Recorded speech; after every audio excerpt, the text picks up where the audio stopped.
你現在用的瀏覽器是什麼？這個問題聽起來跟財務、跟人生成就沒有任何關係，但有一份研究告訴我們，這個問題的答案可以預測你在職場上的表現，你的留任率，你的客戶滿意度，甚至它可以預測你這一生能不能活出一條自己選擇的路。研究人員從銀行業、航空業、零售業搜集了大量客服人員的資料，他們原本以為決定一個人能否在職位上持久表現的是過去的工作經歷、學歷、年齡，甚至性別，結果數據一出來，全都猜錯了。唯一顯著的差異藏在一個沒人注意的欄位裡，這名員工應徵時電腦上使用的是什麼瀏覽器？使用 Chrome 或 Firefox 的員工，在職時間比使用預設瀏覽器的同事漲了整整 19%， 請假率更低，銷售業績更好，客戶滿意度更高。原因不是因為瀏覽器本身有魔力，而是因為那個願意花5分鐘去下載另一款瀏覽器的人，和那個打開電腦就接受預設設定的人，根本就是兩種人。前者在遇到不順手的工具時，選擇尋找更好的選項，後者則選擇默默接受，而這個習慣會滲透進他們人生的每一個決策。我們是 Read Smart 財務自由頻道，今天我們要談的是原創性，那種能夠讓你在財務、職涯、人生當中看見預設值之外選項的能力。第一道牆，你的大腦天生就愛預設值。在我們談怎麼突破之前，先要理解為什麼我們這麼難突破。心理學家有一個概念叫做認知固化。我們的大腦是一個極度貪圖節能的器官，它不喜歡做無謂的運算，所以當我們在一個領域待久了，每天接觸的都是同樣的資訊、同樣的流程、同樣的思維框架，大腦會把這一切壓縮成一個模組，往後只要遇到相關情境，它不再重新思考，而是直接套用模組。這很有效率，沒錯，但它也意味着你愈是在一個領域的專家，你就愈難看見那個領域裡還有哪些可能性還沒被開發。你以為你在掌控自己的選擇，但你只是在執行程式。這是我們今天想要打破的第一個幻覺。大師都是高產者，不是每次必中的人。組織心理學家亞當·格蘭特花了多年時間研究那些在歷史上留下印記的人，想弄清楚他們的共同特質。他發現的第一件事讓很多人意外，這些人都非常多產。愛因斯坦因相對論而聞名於世，但他一生寫了超過200篇論文，其中絕大多數幾乎無人知曉。莫扎特的作品集超過600首，我們熟悉的不過是其中幾十首。畢卡索一生累積了超過1萬件作品，被世人稱頌的也就那麼幾個。心理學家塞门頓研究這個現象後得出一個結論，那些在單一領域成就最高的人，他們作品的平均水準其實和同儕差不多。差異不在於品質，而在於數量。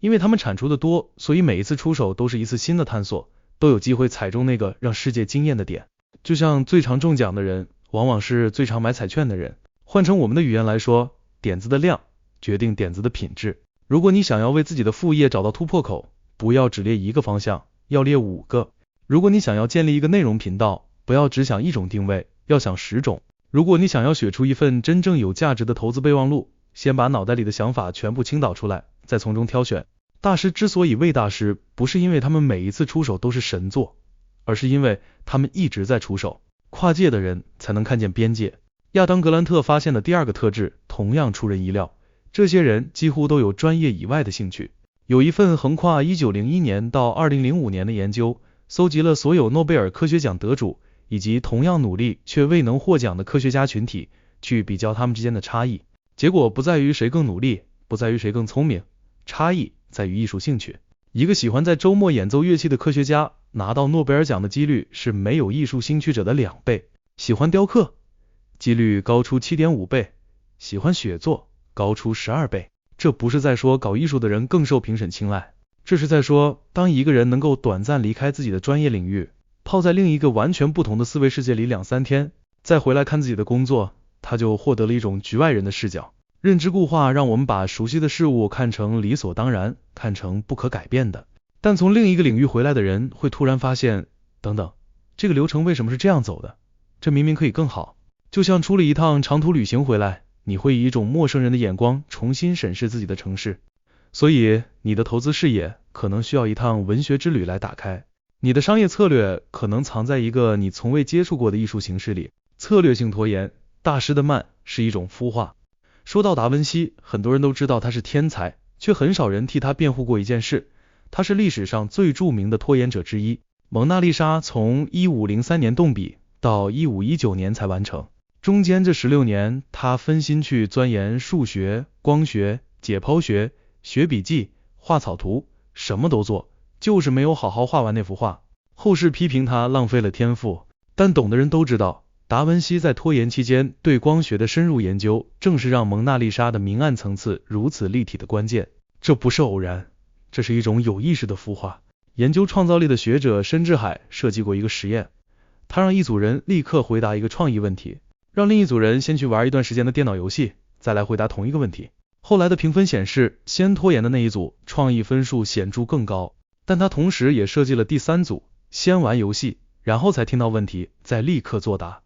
這一組的答案一樣平淡無奇。拖延有助於創造力的前提是這個問題早已在你腦中滾動，而你真的認真思考過它。拖延不是放着不管，大師的拖延是讓一個未完成的問題在意識的邊緣持續發酵，等待更多資料與碰撞，然後在某個時刻以出人意料的方式浮現答案。所以，如果你正在思考一個重大的財務決策，一個創業方向，一個職業轉型的可能性，不要逼自己立刻給出答案，讓它在你腦中多待一段時間，但記得把每一個閃過的想法都記下來，不要梭哈，保底才能讓你更大膽。eBay 的創辦人歐米迪亞在架設好 eBay 網站之後，還繼續在原公司待了整整1年，早上當軟體工程師，晚上為自己的平台找機會。蘋果電腦的共同創辦人沃茲尼克1974年就已經和賈伯斯一起創辦了蘋果，但他不敢離職，在惠普電腦繼續待了1年多，才願意全職投入。We Will Rock You 的創作者布萊恩在成為皇後合唱團的靈魂人物之前，是一個正在讀天體物理學博士的學生，只是在課餘時間玩玩樂團。漫畫呆伯特的作者史考特在報紙刊登出他第1篇漫畫之後，還繼續在電話公司上班了整整7年。這些人為什麼不敢一次全壓？發明拍立得的蘭德說過一句話，除非擁有穩定的情緒與社會地位，否則誰也無法在一個領域中真正具有開創性。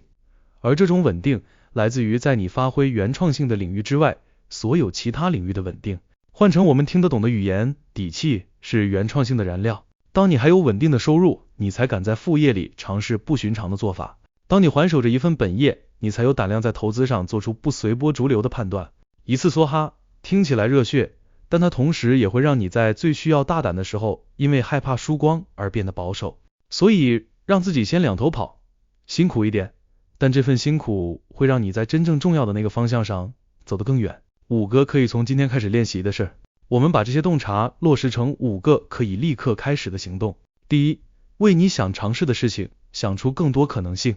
不要只列1個方向，要列5個。點子的品質來自點子的量。第二，把你的想法交給別人評分，你是自己作品最差勁的評審。我們對自己所創造的東西，因為看見了背後的付出與心路歷程，往往無法客觀判斷。觀眾只在乎一件事，我喜不喜歡。